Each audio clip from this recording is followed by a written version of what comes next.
Hey everybody, welcome back to Quali-Tea time. I have no idea how I'm framed in this shot, so if I look very strange, well, deal with it, I guess. I don't tend to film videos twice, so, well, I try not to. Some occasions you kinda have to when things go dramatically wrong. So I have my haircut this Friday, and that means that the patrons are most likely to actually be the first witnesses, besides me and Fuzz, and I guess anybody who happens to be walking down the same street as me on the way back. But the patrons are most likely to be the first people to see what my new do looks, because we have our first shareholder meeting this Friday, an hour before I do Friday night. Oh boy. Scheduling these is going to get considerably harder the more my stream schedule and such bulks out, but I think we're okay this month. Speaking of the Patreon, actually, there is currently a survey circulating with regards to how we can change the pledge rewards, how we can change the Patreon in general, how we can tweak some of the rewards that already exist, to try and make the Patreon more appealing, as well as more welcoming, and more fun for people who are already there. So that'll be linked down in the description, down that way, you know, just... I don't know where the end of frame is, but I'm zooming about here. So just check that out, supply your answers, it is completely anonymous, so, I might regret saying this, but feel free to speak your mind. But you only get to do it once, so I guess make it count. Please be kind. Oh yeah, one other story I guess I had to talk about from last week. It literally happened the day the last video came out, so it's completely slipped my mind. Also, that might just be trauma dealing with. Ostensibly, I was supposed to have a dentist appointment last Wednesday, and that I was on course to do, but right as I was about to leave, flashback a couple minutes from that, we get woken up by incredibly loud, persistent knocking at our front door, which then moves to incredibly persistently loud knocking on our window, like our front window, not our bedroom window already. I sneak downstairs, I look out of the peephole, and notice two slightly rough gentlemen, whom I do not recognize, and we had no work scheduled to be done on the building that day, so naturally I don't open the front door. Go to the kitchen, put the kettle on, go back upstairs, peer out the back window, or at least the window in our bedroom that views the back, to see them walking along the back alley. I figure, okay, I guess somebody let them through. And also they're climbing over our back wall into our yard. You can understand this created something of a fright, so the police were rapidly called. By the time the police got here, they determined that they would be having off with some of the scrap from the bathroom renovation that's currently in our backyard, and to actually get it out of there, they had to break the back door. In fairness, the back door was hardly Fort Knox to begin with, but they mostly just bent the screws out of the lock, but yeah.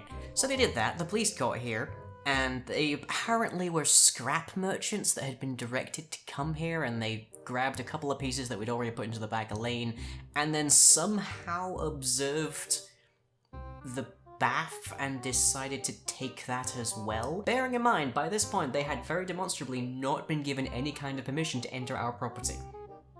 So, to my knowledge, they were then, like, shooed away by one means or another. It was kind of not my priority to find out exactly what means. I was rather more concerned with them not being on my property.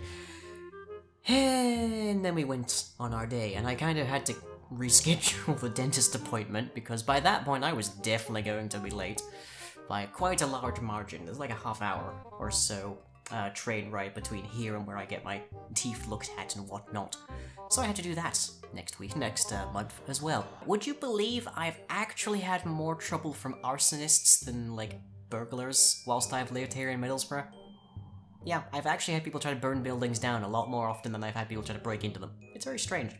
But, I guess that's another thing for, like, the checkbox of living in Middlesbrough, the Detroit of England. Meanwhile, I have started getting the hang of concealer. Now, if you don't know what concealer is, don't worry, neither did I until very recently. Basically, it is spot hider. I have, like, problems with acne. I've had problems with acne since before, I want to say even before puberty. And more or less it's okay. But especially with the renovations on the bathroom, my skincare regime has been kind of meandering. So using concealer is meant to be like Broadcaster 101, Like, everybody knows it regardless of gender and such, so it's probably about time I actually figured it out myself. I've started getting the hang of that. I have mostly been using it for the odd bit of video, a couple streams here or there. If you haven't noticed it, then good, it's working. But I have also, just today, in fact, picked up some nail polish. Now, nail polish has been gaining in mainstream acceptance when worn by men for a while now. In fact, it was actually one of the first things I thought of doing even before, like, reconsidering my gender and such. Kind of interested to try this out. I don't know how quickly you guys will see the results of this, but this, for those of you who are wondering, is Electric Eel by Barry M Cosmetics. Apparently it's vegan, apparently it is cruelty-free. I don't know how many people are going to be eating nail polish, but kindly don't. That is the absolute most I know about this company. So if they're a horrible, horrible company, please do let me know in the comments down below, and I'll be sure to... Well, if it's vegan, I guess I can quaff this or something, I don't know. Special thanks, I believe, to Ben Ulmer, because Ben Ulmer is an entertainer in my, like, periphery, as it were, and he's been rocking blue nails hard enough that he was actually one of the first people to nudge me towards the idea of actually trying it out myself. So, in my continuing efforts to look good, I guess, for the upcoming weddings I have to attend, then let's give it a shot, I guess. But with that, on to the schedule. On Thursday night at 9 PM GMT, the gang gets together to take on the Shattered Throne. Then on Friday at 9 PM GMT, we have more Friday night, and I'm beginning to wonder if this was a wise decision, because my rank keeps going up. Then on Saturday at 7, we do not have our weekly D and Dragon hats this week because Andy and Bin are out of the country, and they'll be back next week when our incredibly cautious trio find out what on earth is going on at that dig site. But we do still have the carousel at 9 PM GMT, so if you happen to want to stop by and play some games, check it out. And lastly for the week, at 9 PM GMT on Tuesday, we have Building Blocks, where, well, we see what's happened with those raptors, I guess. And videos you might have missed. We have an episode of Dailies by Daylight where the gang is joined by the Dragon Hat once more as they discover there's one killer that actually legit gives him the creeps. And we have an instance of Just the Basics where I demonstrate the proper approach to biter diplomacy, which is coincidentally also the only approach to biter diplomacy. And on to the questions. So, as always, these are drawn from the comments section of the preceding vlog. If you have anything to ask me, drop it down below and we'll see if it gets answered. Our question of the week comes from Lissala. What are the power limits of the witch? Off the top of my head, the witch cannot drown, starve, burn, suffocate, or be injured by a wide variety of status effects, including poison and wither, and they cannot be rendered deceased by physical injury. You can damage them a hell of a lot, but you can't actually take that last little half a hit point off them.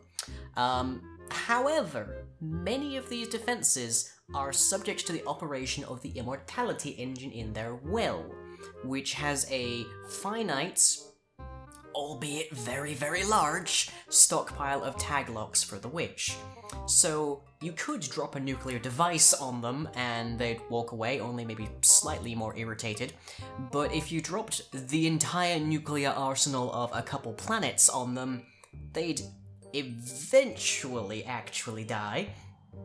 Although, after that, they would just respawn inside of the well, listen to a podcast or something while they restock the immortality engine, grab their items from their Enderman Genetic Death chest, and carry on with their day. But in theory, if you could keep them away from the well for long enough, they would functionally become mortal. Incredibly durable, but mortal. It's worth noting the witch has a lot of redundancy kind of built into their design, so a lot of their different abilities are based on entirely separate systems of magic or genetics or such, so they're subject to very different kind of ways of preventing them actually functioning. So you can prevent their witchery stuff working, but that won't affect their genetics, it won't affect their Ars Magica, it won't affect their Foundcraft, that kind of thing. So all of these things have different kind of caveats on them. There's not really any way to comprehensively eliminate all of the abilities of the witch, but you can definitely affect one or more of them. So yeah, the power limits of the witch depends what you're trying to do to them for the most part. And that's it for today, so I hope you've all enjoyed. Hopefully this next week is a little bit quieter than the last one ended up being, but I'm I think we'll do well. And keep an eye on streams and such, so you get to see my new haircut and potentially some new nails. We'll see. And with that, hope you've all enjoyed, and I'll catch you all as ever next time.